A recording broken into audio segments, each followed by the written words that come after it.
Ok.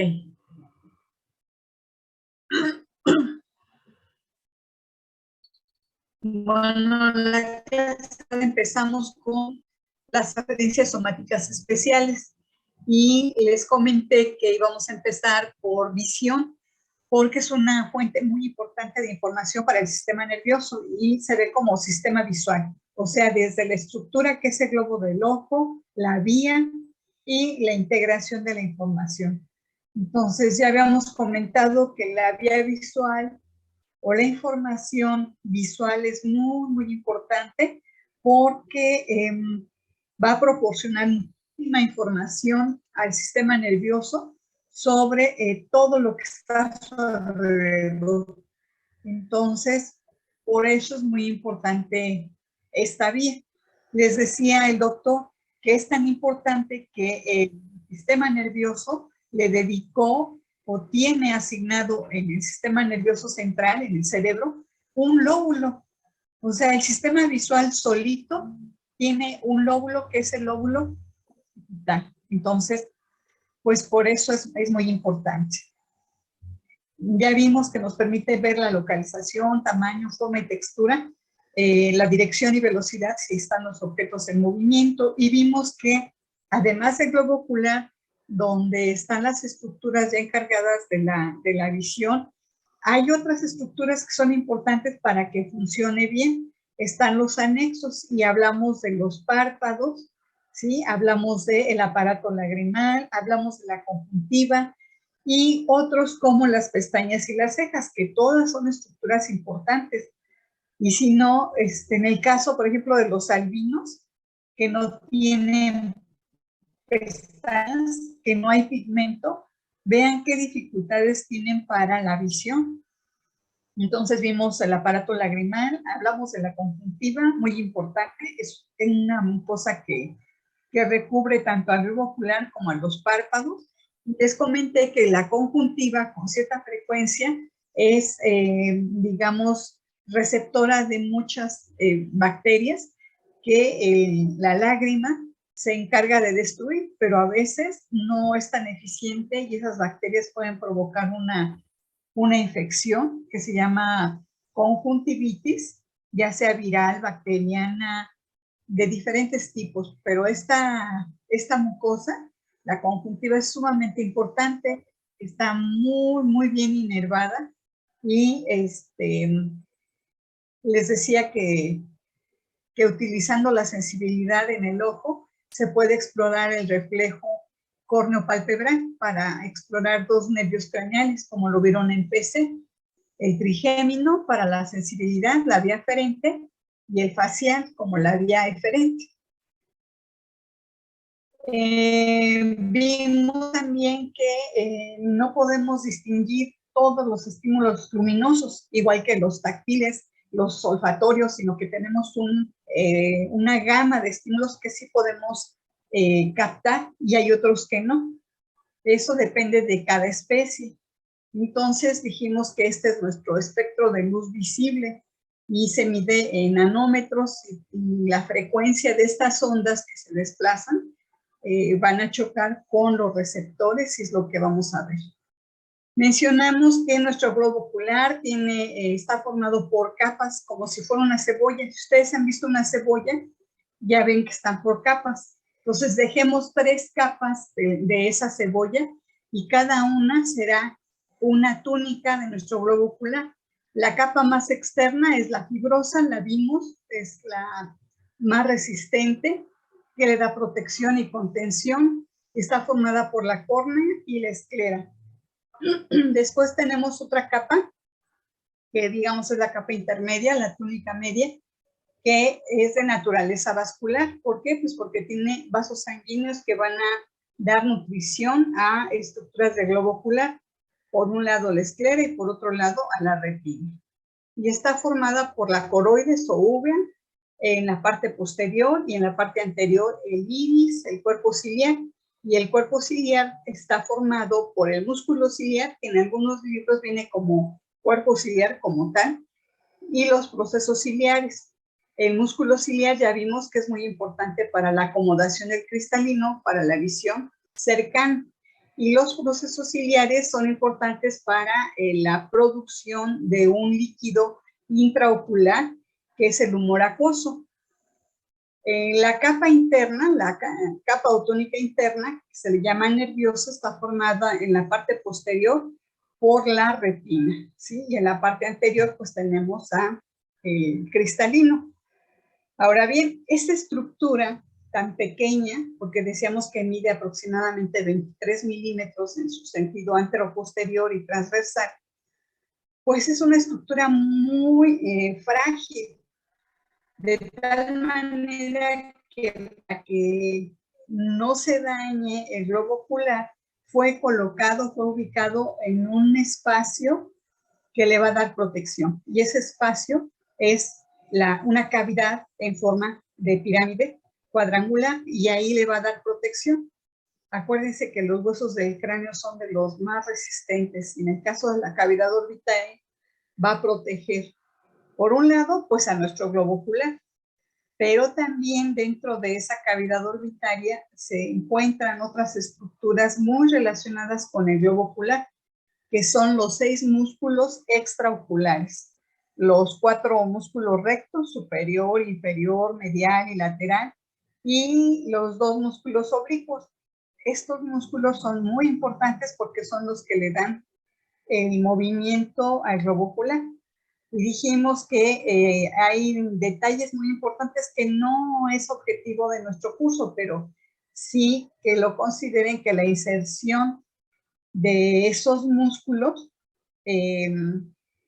debe ser la correcta, porque si no, entonces una ubicación o una inserción anormal de esos músculos puede provocar que nuestro globo ocular no esté en la posición adecuada, sino que se encuentre desviado, ya sea hacia adentro, lo que le llaman también intorsión o estrabismo, o hacia afuera, ¿sí? Entonces, la inserción de los músculos sobre la esclera tiene que ser en el punto específico. De lo contrario, la posición del globo ocular va a ser anormal. ¿Qué otra cosa alberga nuestra cavidad orbitaria?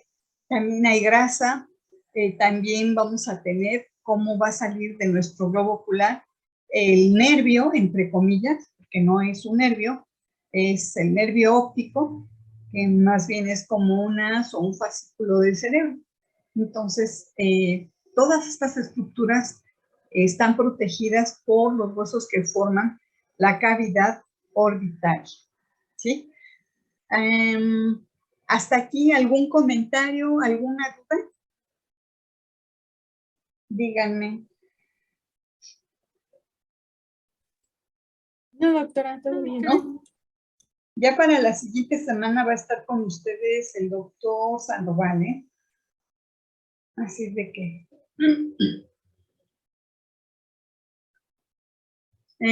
bueno, rápidamente vimos cuáles son las funciones. Córnea es un medio refringente, es una estructura avascular, porque si fuera vascular, pues la luz no pasaría por la córnea, ¿verdad? La esclera es una estructura fibrosa, muy resistente, que sirve para inserción de los músculos extraoculares, pero además le da contención a los líquidos que están dentro del globo ocular, como es el humor acuoso y el cuerpo vítreo. En la túnica media ya vimos la uva o coroides, su función es nutrición. El iris, ¿sí? Que es esta parte que nosotros vemos, es la que tiene el pigmento y le da la coloración a los ojos.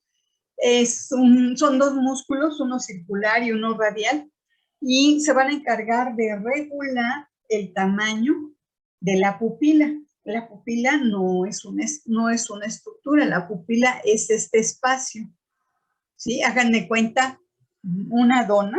Yo sé que tienen hambre, pero bueno, vamos a comparar el iris con una dona.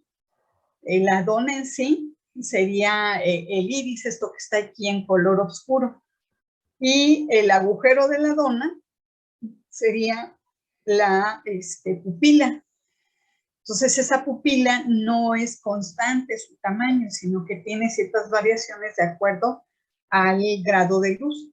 Entonces, nuestro iris es el que se encarga de regular la cantidad de luz que va a ingresar al ojo, ¿sí? Porque el iris regula el tamaño de la pupila. Si se contraen las fibras circulares, que funcionan como un esfínter, la pupila reduce su tamaño y a eso le llamamos miosis. Y es un efecto de la inervación parasimpática proporcionada por las fibras eferentes viscerales generales. ¿De qué nervio craneal? ¿Quién se acuerda? Itzel, Daniela. ¿El tercero? El tercero, exacto, del óculo motor. ¿Sí? Entonces, la miosis, que es por contracción de las fibras circulares del iris, es, digamos, provocado por un efecto parasimpático. Mientras que las fibras radiales del iris hacen lo contrario. Si ésta se contrae, aumenta el tamaño de la pupila y este es un efecto por la inervación de fibras simpáticas que tienen su origen a partir de el primer ganglio que vamos a ver más en la siguiente clase o en la próxima semana, que es el ganglio cervical superior de la cadena ganglionar simpática. Entonces, midriasis es un efecto simpático.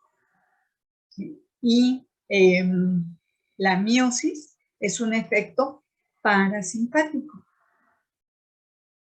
El músculo ciliar tiene una función muy importante que es la acomodación del cristalino para la visión cercana. Si este se contrae, disminuye la tensión de la zónula sobre la cápsula del cristalino y entonces se abomba.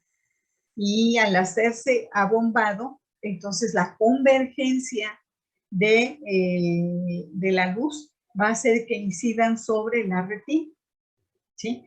Si no hay convergencia, porque ya nuestro cristalino está muy viejito, su cápsula ya ha perdido esa elasticidad, pues entonces no puede hacer eso, no puede abombarse y enfocar las imágenes sobre la retina.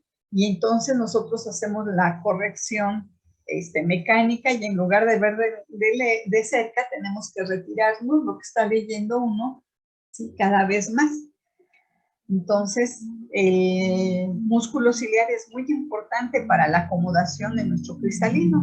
De hecho, les presenté una animación.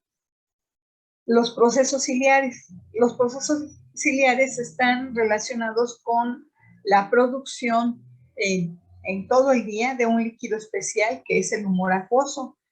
El humor acuoso que ocupa las dos cámaras, la cámara anterior, que está por delante del iris, y la cámara posterior por detrás del iris.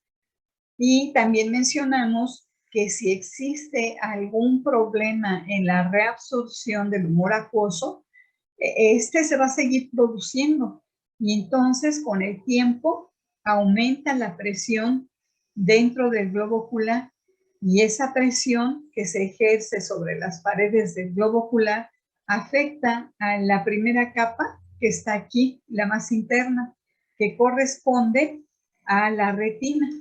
Y esa presión va a tener un efecto sobre los receptores de la retina, que van a dejar de funcionar primero y conforme pasa el tiempo se van perdiendo esos receptores. Y a eso le llamamos glaucoma.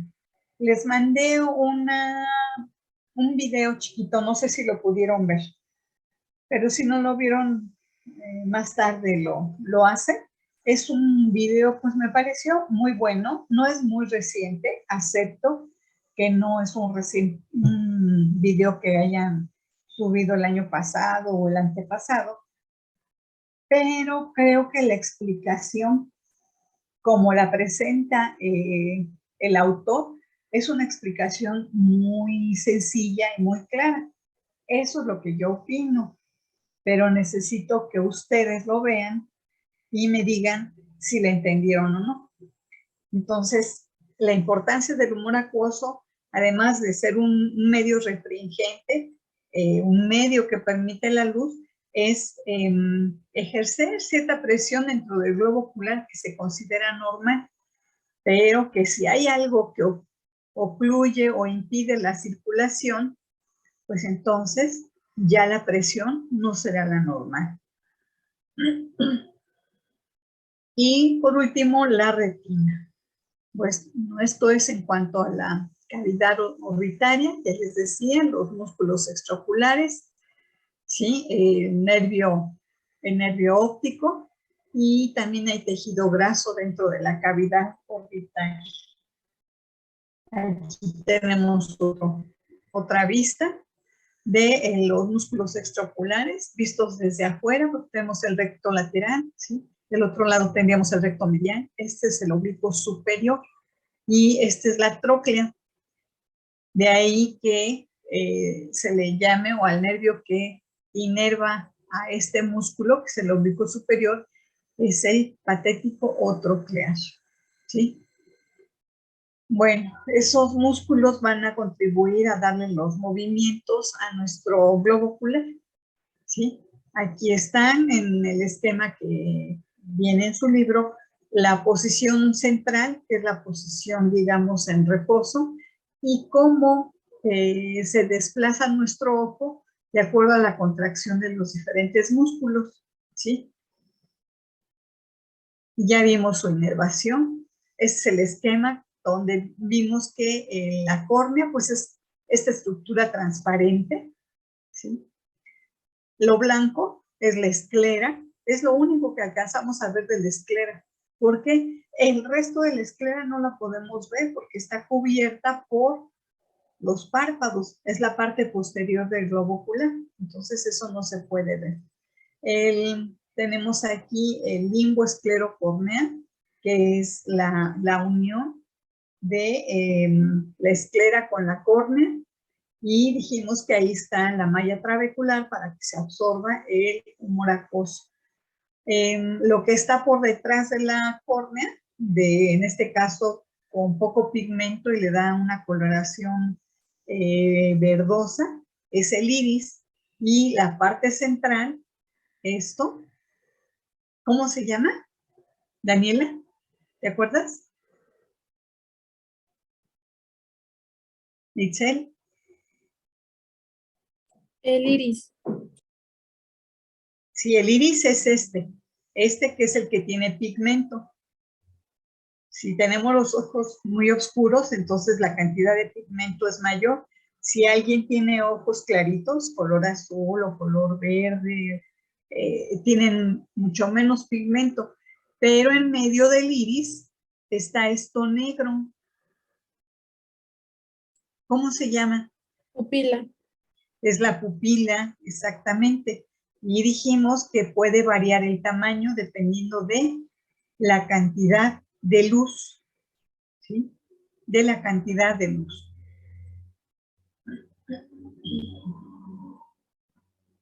Este es un corte transversal de un ojo, el ojo izquierdo, y sabemos que es el ojo izquierdo por la disposición del nervio óptico, porque va hacia la línea media a encontrar el conducto óptico para poder entrar al cráneo. Y vemos las estructuras que están formando el globo ocular. Ya vimos la capa o túnica externa, que está en color verdecito, verde claro, y que corresponde a dos estructuras, la esclera y la córnea. La esclera, parece que voy a perder mi conexión. Déjenme apagar la cámara y apagar mi teléfono. Bueno, entonces decíamos de la esclera, en el libro hace un símil con un huevo y dice que, por ejemplo, la esclera sería el equivalente en el huevo al cascarón, y que ese huevo tiene dos partes abiertas, la porción anterior, que es donde está la córnea, y la porción posterior, que tiene muchos orificios, ¿sí? La esclera, para que pasen las fibras del nervio óptico. Entonces, en color verde, la capa externa, esclerótica y córnea. Luego tenemos en color naranjita la capa intermedia o la capa media donde está la coroides, o también llamada uvea, y se continúa en la parte anterior con el cuerpo ciliar, donde está el músculo ciliar, el iris, ¿sí? Los procesos ciliares, y en relación con el músculo ciliar está la zónula. Acuérdense que la zónula es un ligamento que, por medio del cual se suspende la cápsula del cristalino. Entonces, este ligamento se va a fijar sobre la cápsula del cristalino. Y dependiendo de la contracción o relajación del músculo ciliar, será la forma del cristalino. Eso ya lo habíamos visto. Entre la ora serrata y lo que es el cuerpo ciliar, aquí hay una parte que se llama pars plana. En ese lugar hay pocos vasos sanguíneos y es un sitio donde se aprovecha de esa característica para poder, por ejemplo, insertar una aguja y aplicar algún medicamento o extraer algo dentro de la cavidad vitrea, ¿sí? En esta zona hay menos vasos y se aprovecha para en las cirugías entrar por aquí hacia el ojo. En la parte más interna, la capa más interna está aquí en color azul, que es la retina. La retina ocupa las 2/3 partes de nuestro globo ocular. Fíjense bien cómo la retina pues no está ocupando toda la circunferencia, solamente las 2/3 partes posteriores, porque el tercio anterior no tenemos retina, ¿sí? La retina va a llegar hasta un punto que es la ora serrata, que es su límite anterior, ¿sí? Aquí tenemos entonces en color azul nuestra retina. Y mencionamos que en la retina vamos a tener algunos puntos importantes, como es la mácula lútea por fuera del disco o papila óptica, y en el punto central de la mácula lútea está una depresión que es la fovea. Nos faltó hablar de la cámara posterior. ¿Sí? Ya vimos la parte, digamos, las cavidades anteriores, que es la cámara anterior y la cámara posterior. Pero, ¿qué hay detrás de la lente o cristalino? Detrás de la lente o cristalino y delante de la retina, tenemos un espacio muy, muy grande. En este espacio vamos a encontrar el cuerpo vítreo. Por lo tanto, este espacio posterior a la lente se llama cámara vítrea. Y la cámara vítrea lo que aloja es al cuerpo vítreo. En muchos libros lo van a encontrar como humor vítreo. El autor del capítulo de ojo en el libro del doctor Sandoval sugiere que no se le llame humor vítreo. Humor vítreo no, porque no es un líquido como lo es el humor acuoso que habíamos visto acá, ¿se acuerdan? Ese está de acuerdo en que se le llame humor porque es un líquido, pero en el caso de la parte posterior no es un líquido, es un humor, es una sustancia gelatinosa que recibe el nombre de cuerpo vítreo. Para algunos autores el cuerpo vítreo tiene una cápsula y en el interior esa gelatina, entre comillas, que es el cuerpo vítreo. Ahorita lo vamos a ver. Este es muy importante. ¿Por qué? Porque a diferencia del humor acuoso, el cuerpo vítreo no se regenera. Con el cuerpo vítreo que nacemos, con ese nos vamos a morir. No es recambiado a lo largo del tiempo, como ocurre con el humor acuoso. El cuerpo vítreo es, digamos, constante. Aquí está una ampliación de las estructuras que ya les había mencionado. Esta es la córnea. Aquí está la malla trabecular para la reabsorción del humor acuoso. Tenemos el iris y se han disecado las fibras circulares, que son estas. Vean cómo su disposición como un anillo, pues les hace funcionar como un esfínter, como por ejemplo el esfínter anal. ¿Qué sucede cuando uno contrae ese esfínter? Se cierra. Igual aquí, el músculo ciliar, las fibras circulares del iris, cuando se contraen, van a cerrar, a disminuir el espacio, y a eso le llamamos miosis. Y las otras fibras musculares que están en forma de rayos es el músculo radial, que también se le conoce como músculo dilatador de la pupila. Si se acuerdan mejor de su función, lo pueden anotar así como músculo dilatador de la pupila o fibras radiales del iris. Y el otro como esfínter pupilar. Este tiene fibras, inervación parasimpática por el tercero, y este por la división simpática. Aquí tenemos el cristalino con su cápsula, y cómo las fibras de la zónula vienen del músculo ciliar, ¿sí?, hacia la cápsula del cristalino. Y ayer, en la clase pasada mencionamos que los procesos ciliares, que son estos como deditos, son los que se encargan de producir el humor acuoso, que ocupa inicialmente la cámara posterior, pasará por el iris y llegará a la cámara anterior. Y ya en la cámara anterior se reabsorbe aquí en la malla trabecular. En el video que les mandé de glaucoma, ahí viene una animación de la circulación del humor acuoso. Yo creo que les va a quedar más claro.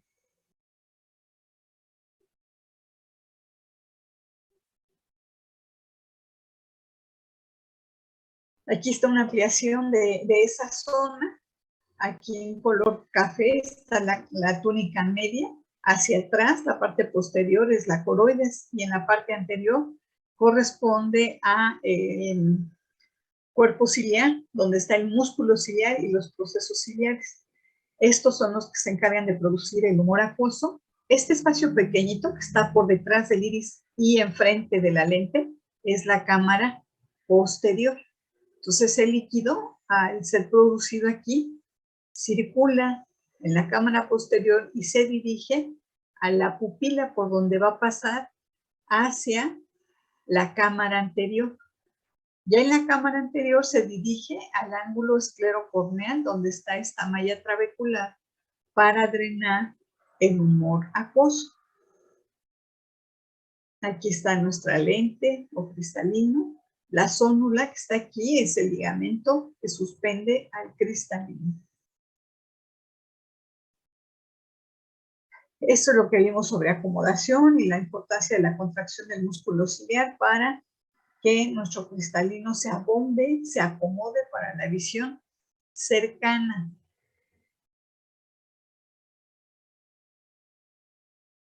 Aquí es otra forma de ver cómo el cristalino se acomoda para la visión lejana, para la visión cercana, y esta es la animación. Ya les había comentado sobre la forma del cristalino y para qué sirve la visión lejana y la visión cercana, ¿sí? Siempre y cuando se abombe, o sea, se acomode el cristalino. A eso se le llama acomodación. Que cambie sus curvaturas, que se haga más convexo, para que nos permita ver con claridad los objetos cercanos. Como ustedes se dan cuenta, la visión lejana pues es un proceso pasivo, ¿sí? No interfiere la contracción del músculo ciliar. Más bien ahí lo que necesitamos es que el cristalino se aplane precisamente. Entonces esa es la animación. Este es Otro ejemplo de visión lejana y visión cercana.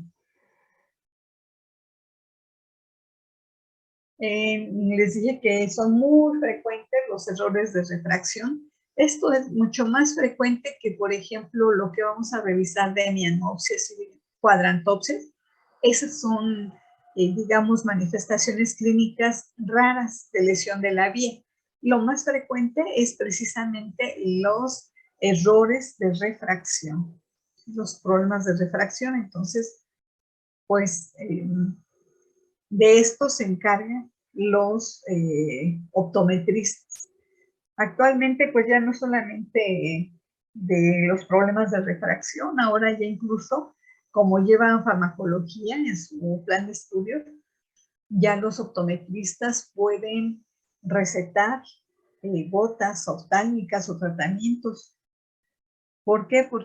Porque ya llevan farmacología. Hace algunos años los optometristas no tenían derecho a hacer sus recetas porque ellos no tenían la capacidad para recetar. Ahora ya pueden recetar medicamentos. Este es un ejemplo de miopía, ¿sí? Dijimos que el ojo es muy grande y entonces el punto focal está más, es anterior a la retina, ¿sí? Y la hipermetropía, la imagen se proyecta no sobre la retina, sino algunos milímetros por atrás. Dijimos, en el caso de la miopía, el ojo es más grande.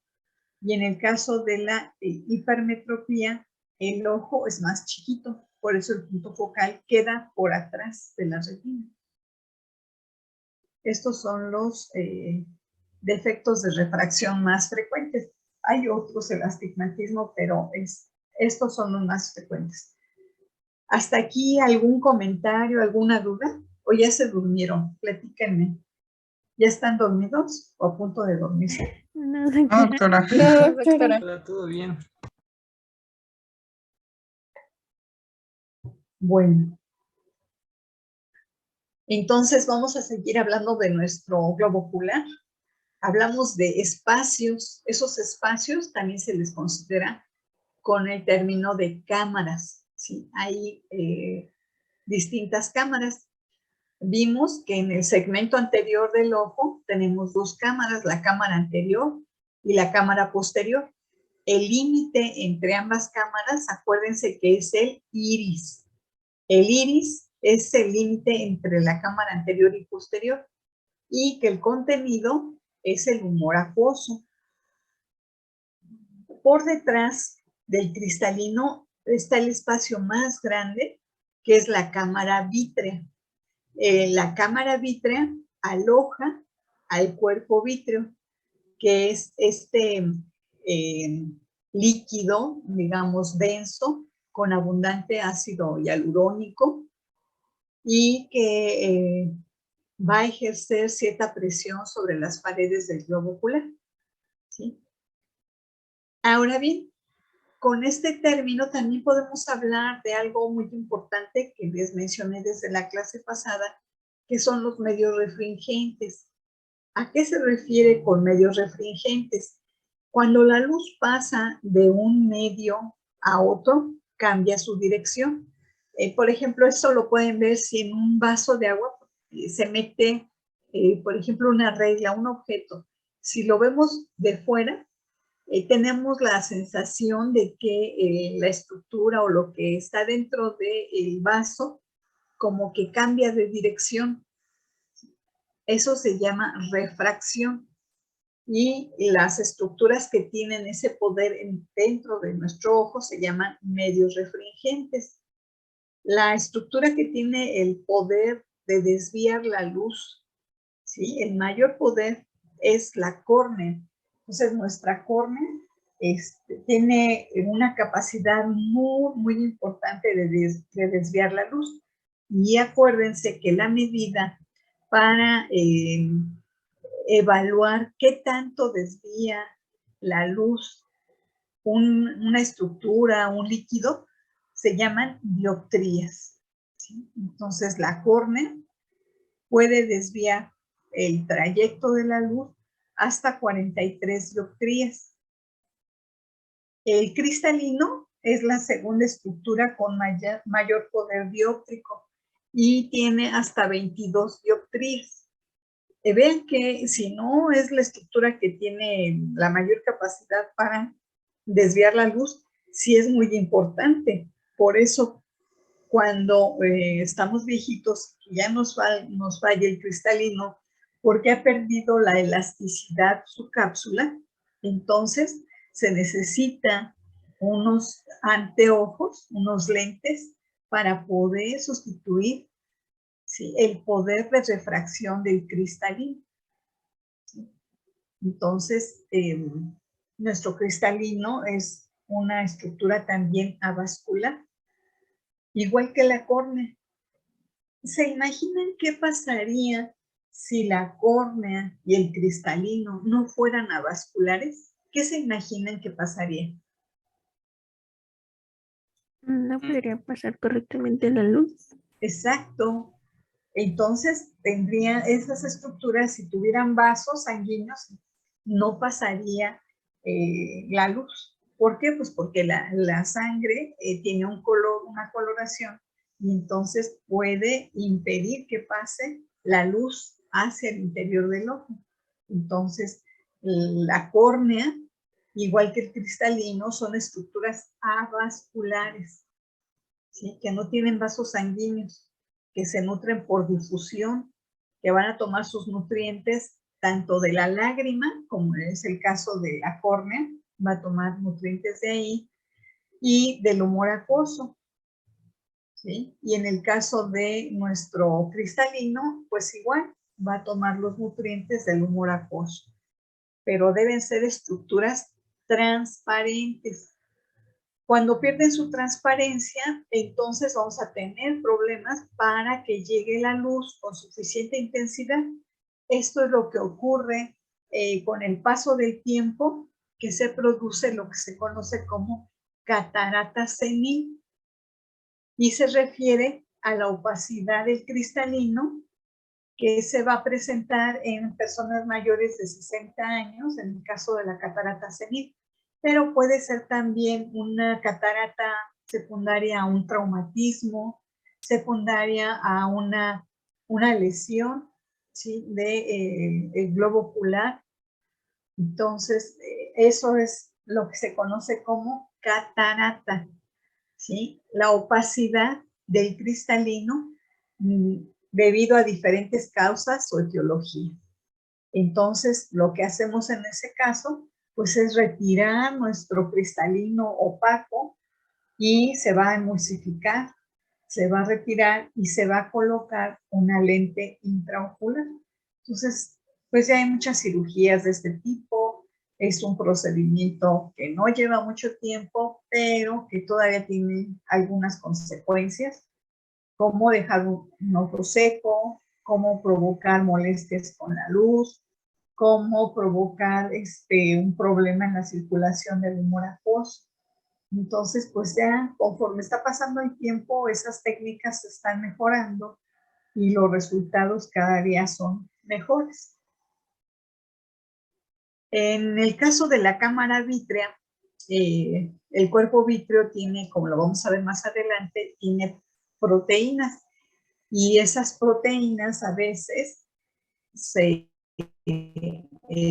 alteran su conformación y la persona lo refiere como moscas volantes. Entonces, nuestro cuerpo vítreo, pues ya vimos que está en la cámara vítrea, es el espacio que está por detrás del cristalino.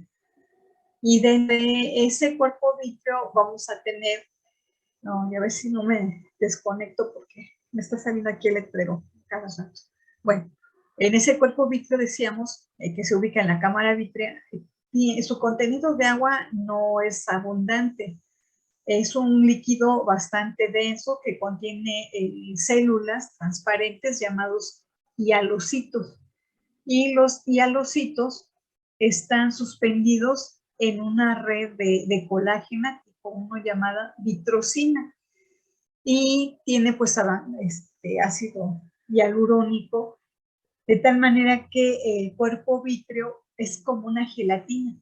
Si ustedes han visto la gelatina, la Pronto, que no es una gelatina que se cuaje muy bien, sino que se queda así como a medias, es un poquito más aguado el cuerpo vítreo. Aquí, por ejemplo, tenemos cómo obtuvieron el cuerpo vítreo. Esto lo saqué de una tesis de una chica que hizo medicina forense. Entonces ella habla del ojo y algunos cambios. Bueno, y hizo una disección y obtuvo de un ojo lo que es el cuerpo vítreo. Aquí está su membrana y dentro está el cuerpo vítreo, que es como una gelatina. El cristalino, que es esto, pues ya por la falta pues por el proceso, después de la muerte, pues cambia y deja de ser transparente. Y esto correspondería a la inserción del músculo ciliar, por acá afuera. ¿Sí?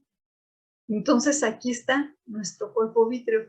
Si ustedes tienen la oportunidad de conseguir un ojo de res, ya ven que en los mercados o en este lugar, en el rastro, donde se pueden conseguir las cabezas de res. Yo no sé si a ustedes les guste o no la cabeza de res en tacos. A mí sí, pero bueno. La cabeza le pueden extraer un ojo, si tienen la oportunidad, pueden extraer un ojo y pueden hacer la disección del ojo. Y cuando hacen una incisión sobre la esclera, pueden llegar al humor vítreo y entonces el humor vítreo se va a salir como si fuera una gelatina. Ahora, si no tienen un ojo de buey, entonces pueden conseguir un ojo de pollo, nada más que sería muy chiquitito. Pueden hacer la disección del ojito de pollo y entonces es más fácil conseguir la cabeza de pollo. Y entonces con un alfiler le pican en la parte posterior y ahí donde le piquen, si le mueven un poquito, va a empezar a salir como una gelatina. Esa gelatina es el cuerpo vítreo, ¿sí? En el caso del cuerpo vítreo, tiene fibras de colágeno que le van a servir para insertarse en lo más próximo que tiene.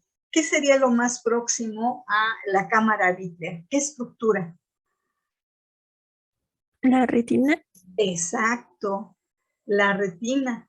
Entonces, el cuerpo vítreo se fija a la retina a través de esas finas conexiones de colágeno y está, digamos, pues no sostenida porque la presencia de líquido es suficiente, pero digamos que de ahí se ancla. El problema es que a veces esa unión con la retina o ese anclaje sobre la retina puede provocar que la retina se desprenda. Entonces, por eso hay que tener mucho cuidado. Hay muchas causas del desprendimiento de retina, pero una de ellas es precisamente que el cuerpo vítreo haga tracción sobre la retina y entonces la desprenda. El cuerpo vítreo, igual que la córnea, igual que el cristalino, es una estructura avascular, ¿sí? Entonces, esto es muy importante para que pueda entrar la luz. Desafortunadamente, en algunas personas con diagnóstico de diabetes mellitus, con el tiempo, los vasos intraoculares tienden a formarse cada vez nuevos vasos dentro de la retina. Entonces, precisamente se pueden aplicar algunos medicamentos a través de este punto que les mencioné hace un momento, que está entre la hora serrata que es el límite anterior de la retina, y el cuerpo ciliar. Ahí hay un espacio que más o menos es a 3.5 milímetros por detrás de el limbo esclerocorneal, y ahí pueden introducir una aguja para aplicar algún medicamento dentro del ojo para evitar que se sigan formando nuevos vasos. Porque ¿qué pasaría si hay neoformación de vasos retinianos? ¿Qué creen que pase?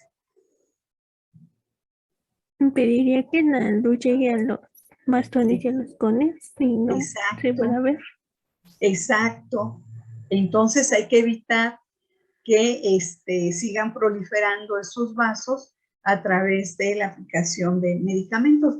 Y aquí tenemos como más o menos, les decía, 3,5 milímetros por detrás del ángulo esclerocorneal o limbo esclerocorneal. Se puede aplicar, se puede introducir una aguja para infiltrar algún medicamento, y es la vía de abordaje para tratar algunos problemas de acá. Ahora pues ya hay muchas técnicas muy recientes para tratar problemas del alentio cristalino, como es la catarata, para tratar problemas inflamatorios del iris y las sinequias que a veces se producen. Sinequias es sin movimiento, o sea, el iris se queda sin movimiento. Y también para tratar problemas acá en el caso de músculo ciliar, procesos ciliares. Pero digamos que esta es la vía de abordaje. Entonces el cuerpo vítreo es importante por la presión que ejerce para mantener todas las estructuras en su lugar, como cuáles, pues como el cristalino, como la retina, ¿sí? Entonces este es nuestro cuerpo vítreo. Ojalá y que algún día pudieran hacer esa disección que les comento para que vean la apariencia del cuerpo vítreo. Como vimos en la clase pasada, pues empezamos a hablar de nuestra retina y vimos que es la parte más interna, y nuestra retina cubre los 2 tercios posteriores del globo ocular. Su límite anterior cubre toda esta parte. Su límite anterior es este punto que se conoce como hora serrata, aquí. Lo que hay a continuación, más adelante de la hora serrata, ya es una retina muy delgada que no tiene receptores. Y esta parte es la que se conoce como pars plana, y es la que les comentaba en la transparencia anterior, que es el sitio por donde se puede introducir algún medicamento.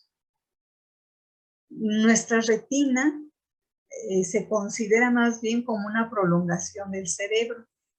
De ahí que el nervio óptico tampoco se ha considerado como un nervio, sino como un fascículo o un haz del cerebro. Y pues la retina, por su origen embriológico, es una prolongación del cerebro. Y en esta retina vamos a encontrar los receptores específicos a la luz, que son los conos y bastones, neuronas aferentes bipolares y las neuronas ganglionares. Estas últimas son muy importantes, ya que el axón de las neuronas ganglionares es el que va a formar el nervio óptico, que está aquí, saliendo por el polo posterior del ojo, y esas fibras van a pasar por los orificios, por la criba que deja aquí en la esclera en la parte posterior, y por ahí van a pasar las fibras. Aquí tenemos otro esquema también simplificado de la retina. Vean, aquí está la retina cubriendo solo los 2 tercios posteriores. Este es el segmento anterior, donde están las estructuras que ya conocemos, que ya vimos. Lo que está en amarillo correspondería a el cuerpo vítreo dentro de la cámara vítrea. Todo este espacio se conoce como cámara vítrea y está ocupado por el cuerpo vítreo, que pues, dicen que no es lo más correcto decirle humor vítreo porque no es un líquido. Bueno, nuestra retina tiene algunas características importantes. Hay un punto de la retina que corresponde con el eje visual. Hay un sitio donde hay una pigmentación diferente y que se llama mácula lútea. Y esa mácula lútea representa la zona central de la retina. La mácula lútea en su parte central presenta una depresión, que es la fóvea centralis. La fóvea centralis representa un sitio donde solamente se concentran un tipo de receptores, que son los conos. Entonces, si ustedes ahorita están viendo esta imagen, para que sea nítida, esta imagen está llegando precisamente a la mácula lútea y en especial a la fóvea central, de tal manera que las imágenes se observan nítidas. Y con el resto de la retina, estamos viendo lo que hay alrededor de su computadora. ¿Sí? Esa sería la visión periférica. Y esta, en donde participa la mácula lútea y su fóvea, sería la visión central. ¿Cuál es la diferencia? La visión central, en ella participan más conos, ¿sí? Es aquí donde se concentran los conos. La imagen es nítida, ¿sí? En cambio, en la visión periférica, donde hay más bastones, el tipo de visión que tenemos con esta retina es menos definida, es un poco borrosa y se le llama visión periférica. ¿Sí? Tenemos en el polo posterior el sitio donde va a salir las fibras o los axones de las células ganglionares y se van a dirigir, ¿sí?, para salir por aquí atrás, atravesando la esclera, ¿sí?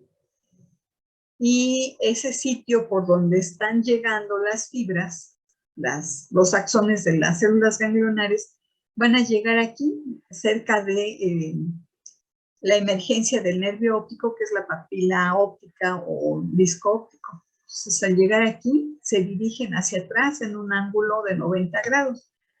De tal manera que la parte central de la papila óptica, ahí no tenemos receptores. Por lo tanto, fisiológicamente es un punto ciego.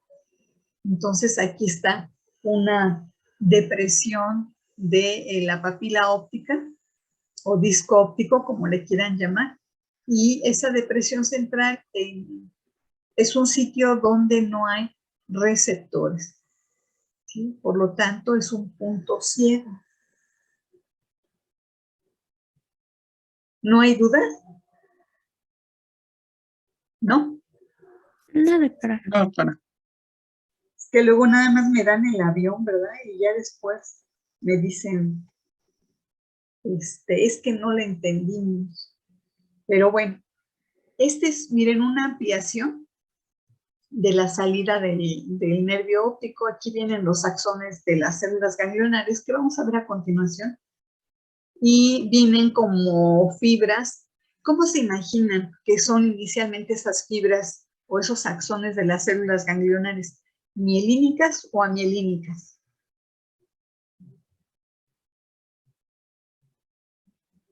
O sea, su trayecto dentro de la retina, ¿ustedes qué piensan? ¿Que son fibras mielínicas o amielínicas, los axones de las células ganglionares? ¿Qué pasaría si tuvieran mielina? ¿Dejaría pasar la luz? No. No, porque No, serían blancas. exacto, porque serían blancas, de ahí que forman la sustancia blanca. Entonces, en ese trayecto dentro de la retina de las fibras, los axones de las células ganglionares, no tienen mielina, son fibras amielínicas. Una vez que atraviesan la lámina cribosa, la parte de la criba que deja la esclera, entonces sí adquieren su vaina de mielina. Aquí ya no importa porque están dentro, están rodeadas por las meninges, la pia madre, la aracnoides y la dura madre. Pero aquí, en su trayecto todavía dentro de la retina, son fibras amielínicas. Entonces aquí está cómo atraviesa las fibras, ¿sí? La poroides, que es esta parte, la vascular, y hacia atrás es la esclera. Y hacia atrás de la esclera, ¿sí? Ya por detrás del globo ocular, la región retroocular, entonces estas fibras van a ser rodeadas por las meninges, la pia madre, aracnoides y dura madre, con sus respectivos espacios, o sea, el espacio subaracnoide. Por eso, en la hipertensión endocranial, el espacio subaracnoideo que rodea a estas fibras pueden presionar lo que va aquí adentro en medio, que son arterias y venas. Entonces, si lo presionan, acuérdense que afecta el retorno venoso. Bueno, este es otro, digamos, otro esquema para ver lo que sería la mácula lútea y la parte central, que es la fóvea central. En este punto, nuestra retina es más delgada. Es más delgada, solamente hay conos, ¿sí? Que son estos que están aquí, y no pasa ningún vaso sanguíneo, porque es el punto focal, o sea, ahí va a llegar la luz para que las imágenes se vean de manera nítida. Entonces, cuando nos concentramos y queremos ver algo con detalle, la luz, los rayos de luz tienen que incidir sobre la fóvea, ¿sí? Esta es una depresión que se llama fóvea central. La fóvea central, y está en la parte central de la mácula lútea, y corresponde al punto de mayor agudeza visual, no solamente porque participen los conos, sino porque en este sitio el fenómeno que ustedes ya conocen muy bien, que se llama convergencia, aquí es mínimo. Convergencia es cuando una neurona, ¿sí? O varias neuronas van a llegar a hacer sinapsis con otra neurona, la postsináptica. En este caso no.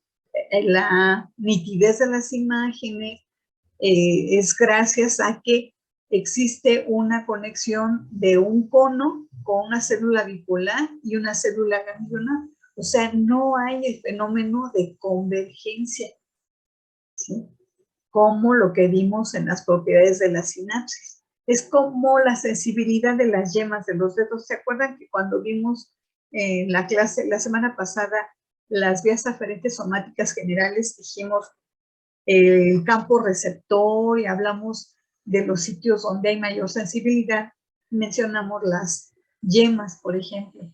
En esos sitios no hay convergencia o la convergencia es mínima. ¿Para qué? Pues para que se tenga una mayor sensibilidad.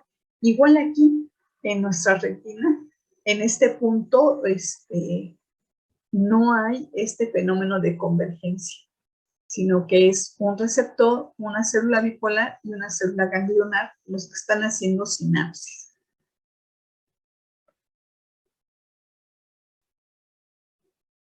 Me pasa siguiente.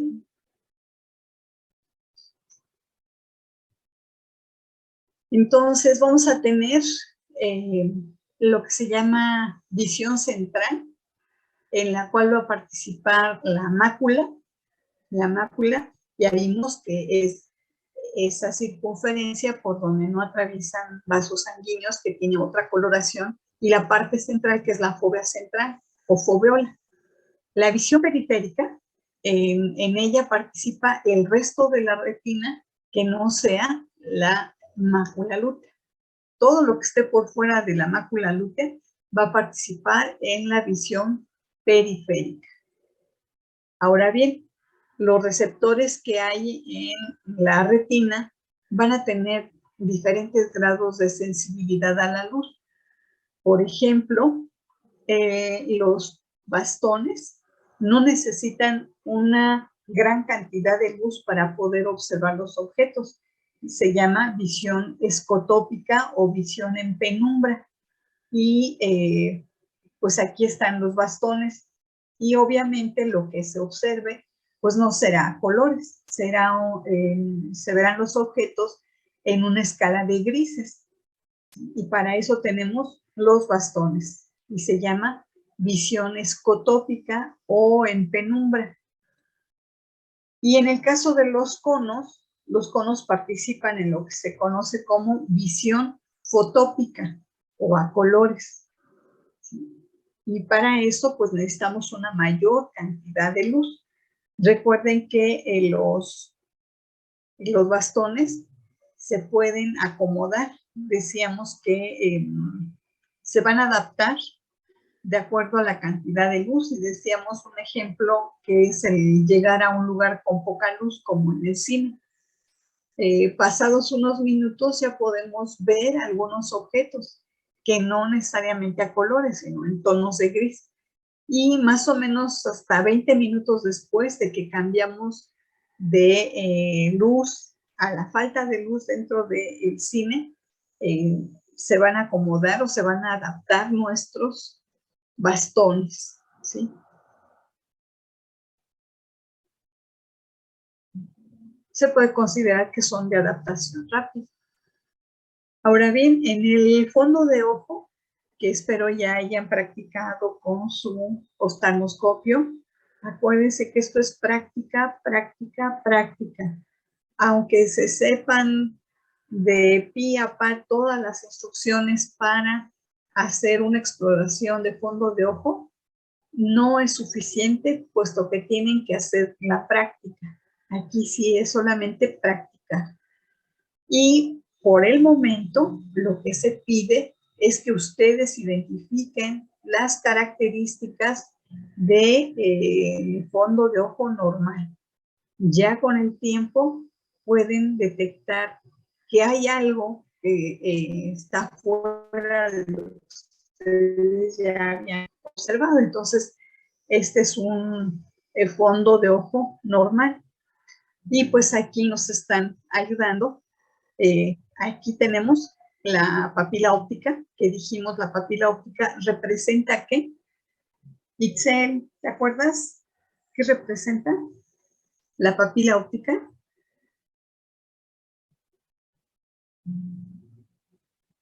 ¿No? A ver, Daniel. No. ¿Era el nervio óptico? La salida de las fibras que forman al nervio óptico. Itzel, te vas a preguntar, ay, ¿cómo se aprendió mi nombre? ¿Y por qué me está? Yo tengo una hija que se llama Itzel, entonces pues, me acuerdo de ti porque se llama así mi hija, por eso te estoy preguntando, pero no es por molestarte. Sí, entonces, doctora, no se preocupe. Decíamos que hacia la línea media está la papila o el disco óptico, que representa el sitio por donde emergen o van a salir las fibras que forman al nervio óptico. Y en la parte central están los vasos sanguíneos. Tenemos a la arteria central de la retina, que se va a dividir en una división superior, una inferior, y cada una de estas se va a dividir en una izquierda y derecha, igual, la parte inferior que en la parte superior. Esa es una característica de los vasos retinianos. Las arterias se van a dividir por dicotomía, o se van dividiendo de dos en dos, dos en dos. Eso es lo normal. Y también tenemos el paso de la vena central de la retina. Los vasos sanguíneos se pueden distinguir algunas diferencias, como lo vieron en práctica clínica. La coloración es diferente. Para las venas, el color es rojo violáceo, y para las arterias es un rojo naranja. Y además son un poquito más gruesas las venas que las arterias, ¿sí? Entonces también podemos observar los vasos retinianos. ¿Qué más observamos? Por fuera de la papila óptica vamos a tener la mácula lútea y en la parte central de la mácula lútea la fóvea central. ¿Sí? La fóvea central, que ya vimos que es el punto de mayor agudeza visual. Y aquí nos trazaron, miren, aquí está el disco óptico que tiene una coloración, tiene sus bordes bien delimitados, se le ve la forma, la coloración, la excavación del nervio óptico que debe de tener 0.3 milímetros o que sea pequeña. Si esa excavación se va haciendo cada vez más grande, acuérdense que nos está hablando de que las fibras del nervio óptico se están haciendo más delgaditas, o sea, se está atrofiando y ya no se recupera. Una vez que el nervio óptico empieza a perder a sus fibras, o sea, a atrofiarse, ya no hay recuperación. Entonces, son muchas características de la papila. Aquí nada más la mencionamos, aquí está, pero ya les van a preguntar sobre forma, coloración, bordes, depresión. La fóvea y la mácula lútea, pues acá se observa y vemos que justamente donde está la mácula y la fóvea, ahí no hay vasos sanguíneos. Aquí quizá no se observa tan claro porque están estas líneas, pero acá, si se fijan de este lado, aquí se ve cómo los vasos sanguíneos están alrededor, pero sobre la mácula y la fóvea no hay vasos sanguíneos, ¿sí? En el fondo de ojo es el único sitio donde podemos ver en vivo a el sistema nervioso. ¿Por qué? Porque dijimos que la retina es una continuación del sistema nervioso. Entonces, a través del fondo de ojo y al observar la retina, estamos viendo en vivo una parte del sistema nervioso. Y también estamos viendo en vivo vasos sanguíneos. No hay otro sitio donde se puedan ver directamente vasos sanguíneos, solamente aquí, ¿sí? Directamente a través del fondo de ojo. Yo sí les sugiero y les pediría que aprovecharan el tener con un oftalmoscopio, los que lo tengan, y lo usen para ver a quien se deje, a quien tengan enfrente, a ver, déjame ver tu fondo de ojo. ¿Para qué? Para distinguir lo normal de lo anormal. No esperen encontrar o hacer un diagnóstico con un paciente de primera vez y digan, sí, tiene un disco óptico pálido, de forma ovalada, los vasos sanguíneos en su relación 2:3 se ha perdido, no se dividen por dicotomía. Entonces, esos detalles solamente se pueden percibir después de mucho tiempo de estar observando y observando fondo de ojo. Sé que les voy a caer mal, pero voy a insistir en que ustedes hagan su revisión. Si se fijan, esto ya no es normal. Este ya no es un fondo de ojo normal, ¿sí? Vean la papila óptica, el disco óptico ya no es circular, como el que vimos acá. Acá también estamos viendo, por ejemplo, cómo está muy grande la excavación. Los bordes de la papila no son nítidos, como lo habíamos visto. Sus bordes no son nítidos y es un ejemplo de edema de papila. Este es un papiledema. Entonces, bueno, si en algún momento ustedes ya pueden distinguir, miren, sí, este es un papiledema, simplemente con que digan, aquí hay algo anormal, yo creo que ya es ganancia. Ya después, si a ustedes les interesa hacer la especialidad en oftalmología, bueno, pues esto será pan comido para ustedes, ¿sí? Entonces vean la diferencia entre lo anormal y lo normal, que también ya habíamos visto acá. Eso es normal. y esto es anormal, papilledema.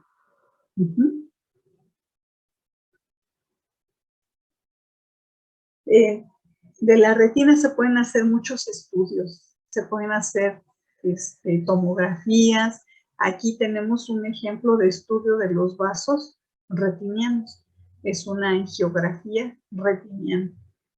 Entonces, hay muchos estudios, sobre todo no invasivos, que se pueden hacer. Ahora bien, nuestra retina, tenemos aquí una ampliación. Vean, aquí está la retina, que es la parte amarilla. Vean cómo de la periferia, que es más delgadita, se va haciendo más y más gruesa hacia el centro. Tenemos aquí nuestra papila, aquí se observa la foga central y estamos retirando este pedacito, que es justo donde está saliendo el nervio óptico. Entonces aquí se hace una amplificación para ver la esclera, está aquí afuera en color blanco. Luego le sigue la coroides en color como cafecito o rojito, ¿sí? Y luego viene la retina y tiene sus diferentes capas la retina. Tenemos en la parte externa, ¿por qué? Porque esto es hacia afuera, esto es la esclera, coroides, entonces esto es afuera. Y hacia adentro tendríamos acá, que corresponde a la cámara vítrea donde está el cuerpo vítreo. Entonces aquí está una amplificación de nuestra retina con las células que vamos a encontrar ahí. Están los fotorreceptores, que son conos y bastones. Los conos están a color y los bastones están en tono de gris, porque los bastones solamente manejan un pigmento, que es la rodopsina, y los conos pueden manejar hasta 3 pigmentos, que son fotosensibles. El clorolave para los tonos de verde, el eritrolave para los tonos de rojo y el cianolave para los tonos de azul. Y estos receptores van a hacer sinapsis con estas células bipolares. Estas son las células bipolares. Las bipolares hacen sinapsis con estas células que son las ganglionares. Entonces, el axón de estas células ganglionares, que decíamos es un axón amilínico, se dirige al polo posterior y al llegar al polo posterior da una vuelta de 90 grados y sigue por el nervio óptico. En la parte central del nervio están los vasos sanguíneos, la arteria central de la retina y la vena central de la retina. Aquí hay una y acá abajo iría la otra, ¿sí? Entonces, por la disposición de las células, a nuestra retina, en la retina de los mamíferos, se le llama una retina invertida. ¿Por qué? Pues porque nosotros esperaríamos que los conos y bastones, que son los fotorreceptores, estuvieran acá y las células ganglionares estuvieran acá. ¿Por qué? Porque la luz llegaría sobre los receptores, ¿sí? Y no es así. Está al revés. En la profundidad los receptores y en la parte superficial las células ganglionares. ¿Sí? ¿Vamos bien? ¿Cómo vamos? Bien, doctor. Y bueno, los animales o alguien tendría la retina, así que correctamente con los bastones y conos por delante, o siempre está presente la retina invertida. Sí, a ver, es que sabes que no te oigo, pero entrecortado. No sé si es mi internet, que les dije es una porquería, o es tu internet, pero no entendí bien tu pregunta porque está entrecortada. ¿Otra vez me la puedes hacer? Sí, que si hay, bueno, animales o alguien que tiene la retina como debería de ser correctamente con los conos y bastones por delante, o siempre está, bueno, todos tienen presente la retina invertida. No, sí hay. otros animales que tienen la retina al revés, o sea, con los conos hacia acá y las células ganglionares hacia acá. Pero esos organismos, resulta que su sangre no es de color roja, es transparente.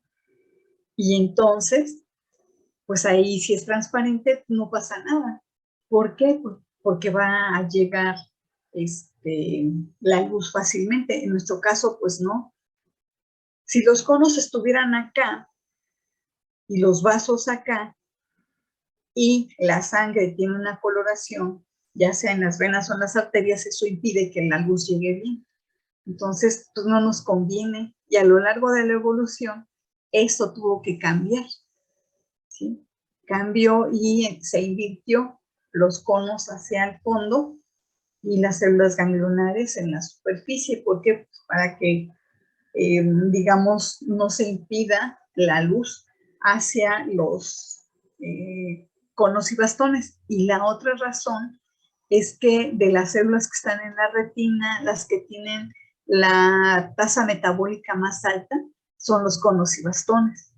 Entonces, al ubicarse muy cerca de la coroides, estos, digamos, pueden tener acceso a una buena cantidad de oxígeno y de nutrientes. En cambio, si estuvieran acá, no sería lo mismo. ¿Por qué? Porque en el ojo también existe una barrera, así como vimos, ¿se acuerdan de la barrera hematoencefálica? Aquí también hay una barrera hematorretinal que no permite que lleguen hasta acá elementos. Por ejemplo, para que lleguen acá al cuerpo vítreo, pues tienen que atravesar esa barrera. Entonces son dos factores, que nuestra sangre no es transparente y que los conos y bastones necesitan un aporte continuo de sangre y están más cercanos a la capa que les da la nutrición, que es la coroides o la uva. Esto lo vamos a ver aquí. Nosotros esperaríamos que la retina fuera así. Si esta es la luz en color amarillo, que la luz hiciera contacto primero con los conos y bastones, después estas con las células bipolares que hacen sinapsis con las ganglionares y los axones de las ganglionares formen el nervio óptico. Pero no fue así. Vimos que durante la evolución esto se invirtió. En realidad, como están, es así. La luz tiene que atravesar todas estas capas hasta llegar a los conos y bastones.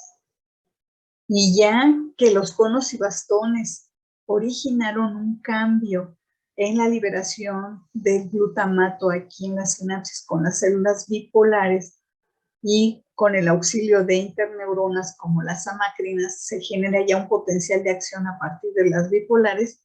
Entonces el impulso nervioso viene al revés, ¿sí? Viene al revés de qué, de cómo ingresó la luz. La luz viene así y atraviesa toda la retina hasta llegar a conos y bastones. Ahora la respuesta, vamos a llamarle potencial de acción, a partir de las bipolares va al revés, de aquí hacia las bipolares. Y ya las bipolares con su axón forman al nervio óptico. Eso es lo que ocurre en la realidad. Esa es la retina de los vertebrados. Esta es una simplificación de la retina de los vertebrados. Aquí está lo que es las terminaciones nerviosas. Aquí están hacia la periferia. Esta es la retina. Y estos son los axones de las células ganglionares que vienen a formar el nervio óptico. Y en los cefalópodos, como por ejemplo el que yo me sé, que es el pulpo, es un ejemplo, están al revés. Aquí están los receptores y hacia adentro, en la profundidad de la retina, están las fibras que forman el nervio óptico. Entonces sí, esto con la evolución cambió por necesidades, por una posición estratégica de los conos y bastones al tener una tasa metabólica muy alta y por lo tanto demandar oxígeno, glucosa y otros nutrientes, tienen que estar muy cercana a la coroides. ¿Alguna duda o ya los confundí más? Con sinceridad, no hay ningún problema. Bueno, entonces en los cefalópodos, como ¿cómo se llama? Los calamares, el pulpo, ese es el modelo de retina que tiene. Y ya para los vertebrados se llegó a este cambio. Esto está en una página de Ocularis. Ocularis es una marca, pero si ahí la quieren buscar, ahí está esa información. Está muy detallada. Esta es una retina de los vertebrados. Aquí está la luz. Esto sería la cámara vítrea, el cuerpo vítreo. Y cómo llegó la luz hasta la retina. Aquí están células ganglionares, la capa de células ganglionares, la capa de células bipolares, una capa plexiforme, otra capa plexiforme. Plexiforme es de sinapsis, a eso se refiere. Y hasta la parte más interna de la retina están los fotorreceptores, que son los conos y los tonos. ¿Sí? Esta es la estructura de la retina en los vertebrados. Y lo que vimos hace un momento de pulpo, los calamares, la luz incide directamente sobre los fotorreceptores.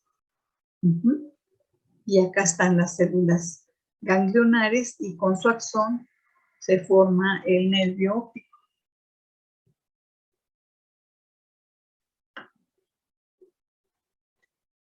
Ahora bien, nuestra retina está formada por 10 capas o 10 estratos que van de lo interno a lo externo.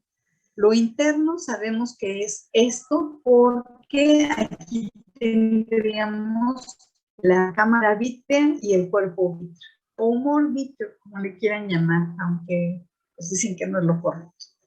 Esto sería lo interno, porque nos regresamos aquí, esto sería lo interno, ¿sí? Y hacia acá sería lo externo.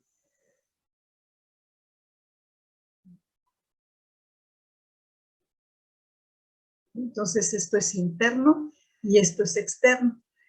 ¿Qué tenemos en la parte interna? Pues lo cercano, que es la cámara vítrea con el cuerpo vítreo. Y en la parte externa está la coroides con los vasos llamados coriocapilares.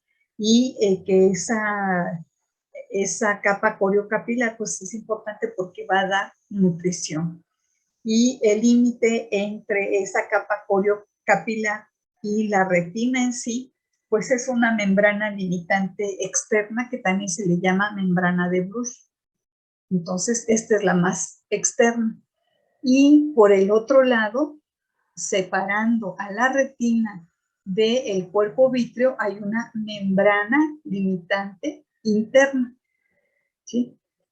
Por debajo de la membrana limitante interna vamos a tener una capa de los axones de las células ganglionares que están aquí.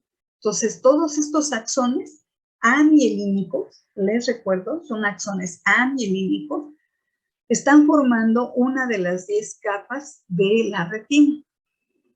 La siguiente capa es la capa donde están los cuerpos de las células, de las neuronas ganglionares, que son las más grandes y las que con su axón forman al nervio óptico.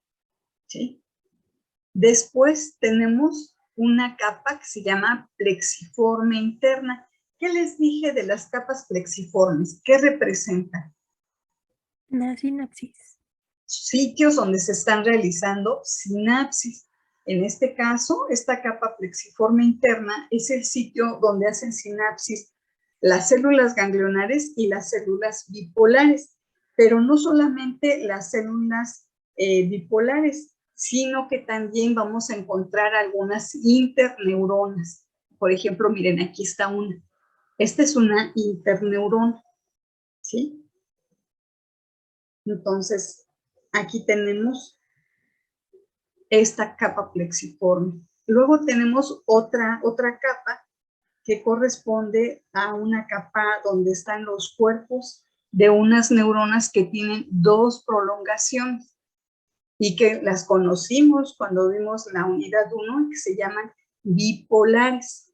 Entonces vimos bipolares en diferentes sitios. Bueno, la retina es un sitio donde hay neuronas bipolares y vean, uno de sus prolongaciones, el axón, hace sinapsis con las dendritas de las células ganglionares en esta capa que se llama plexiforme, donde participan también interneuronas. Luego tenemos otra capa plexiforme, pero pues esta ya no va a ser interna. Esta será una capa plexiforme externa, ¿sí? Esta capa plexiforme externa es un sitio donde están haciendo sinapsis estas que son las bipolares con estas que son las fotorreceptoras. Los más abundantes que son los bastones y los menos abundantes que son los conos. Entonces, esta es la capa plexiforme externa, ¿sí? No solamente hay sinapsis entre conos y bastones y las bipolares. Aquí tenemos células de asociación, como son las amácrinas, las horizontales y las de Müller. Esas son interneuronas y como toda buena interneurona, lo que hace es modular las sinapsis que aquí están ocurriendo. Y por ejemplo, aquí las amácrinas son muy importantes porque a partir de la modulación que sufren las células bipolares por parte de las amácrinas, estas pueden generar ya un potencial de acción, cosa que acá todavía no existe. Y después pues ya tenemos una capa donde van a estar los receptores, donde están la granulosa externa, donde están los somas, por así decirlo, de los conos y bastones. Después vamos a tener otra capa con el segmento externo de conos y bastones. Y después estos segmentos de conos y bastones, que es la parte externa, vean cómo están embebidos o están metidos, por así decirlo, dentro de este epitelio cúbico que tiene abundante pigmento como melanina, que es el epitelio pigmentario. Este epitelio pigmentario es muy importante porque la luz, una vez que ha atravesado y estimula los receptores, como esta es una capa negra, pues absorbe el resto de la luz. Si esto fuera blanco, si esto tuviera una coloración blanquecina, ¿qué pasaría con la luz que ya atravesó todas las capas de la retina? Llegaría a esta capa blanca y ¿qué pasaría? Se vuelve a reflejar. Exacto, se refleja y entonces la visión sería muy difícil porque esos fotones estarían rebotando y entonces otra vez van a llegar a la parte, digamos, externa de los conos y bastones. Esto es lo que les ocurre a los, ¿cómo se llaman? Los que carecen de melanina. ¿Del albinismo? El albinismo, exacto. Las personas con albinismo, como carecen de melanina pues, en todos lados, pues igual aquí, esta capita, que es el epitelio pigmentario, pues no tiene pigmento. Y entonces, como no tiene pigmento, la luz puede reflejarse y es más difícil que ellos puedan tener una visión adecuada. ¿Sí? Entonces, dentro de todos los problemas que tienen las personas con albinismo, pues esta es una de ellas que tienen problemas visuales. Así es de que Estas son las capas de la retina. ¿Qué podemos decir en resumen? ¿Qué hay en la retina? Dentro de esas 10 capas vamos a tener 3 tipos de neuronas principales, ¿sí? Las ganglionares, que son las más grandes, las bipolares y unas neuronas modificadas, que son los conos y bastones. Y el otro tipo de neuronas son Golgi tipo 2, llamadas interneuronas, como son las amacrinas o amacrinas, como les quieran llamar, las horizontales y otras que son de Müller. Entonces, eso es lo que tenemos en nuestra retina. Las células ganglionares, bipolares, conos y bastones y las interneuronas. Otra capa son los axones de las células ganglionares, axones amielínicos, y que una vez que atraviesan la esclera, que está en el polo posterior, ya van a adquirir su vaina de mielina.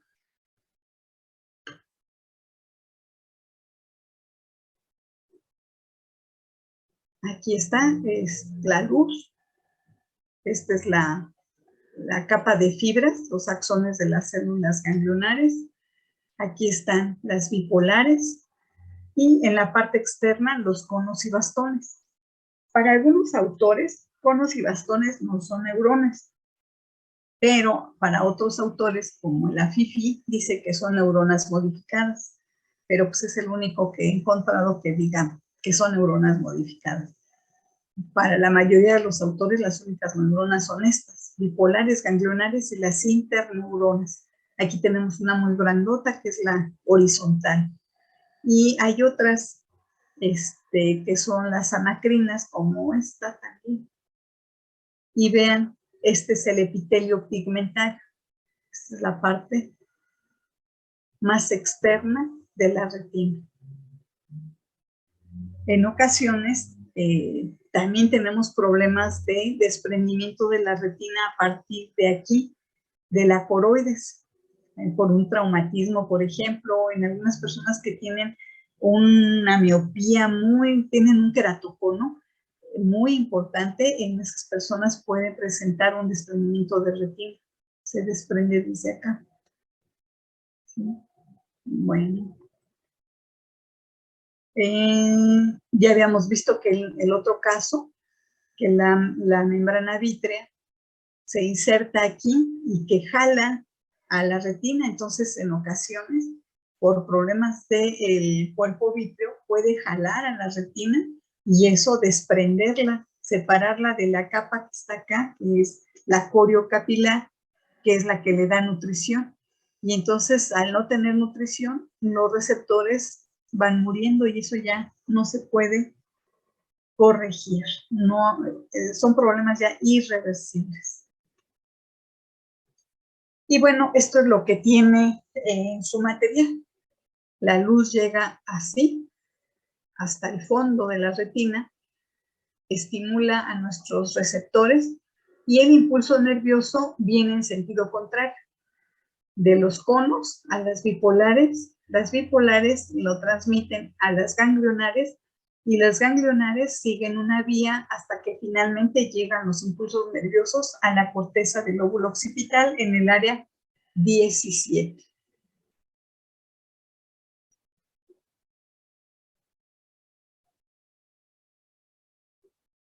Vamos a ver brevemente esta parte del proceso, los procesos fisiológicos visuales.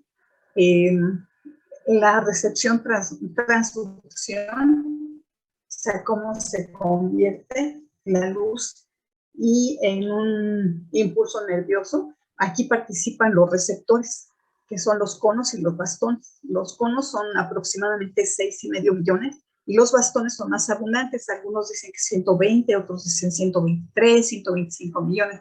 Son cifras aproximadas, no quiero que digan son 125 millones de bastones y nada más. No son cifras aproximadas, puede haber un poquito más o un poquito menos, pero esto es en promedio, ¿sí? Como ustedes se dan cuenta, los conos son menos abundantes que los bastones, lo que quiere decir es que si finalmente vamos a tener en la retina 1 millón de células ganglionares, fíjense bien, tiene que haber un proceso que ya vimos en la unidad 1 que se llama convergencia. O sea, varios bastones hacen sinapsis con una bipolar y varias bipolares con una ganglionar.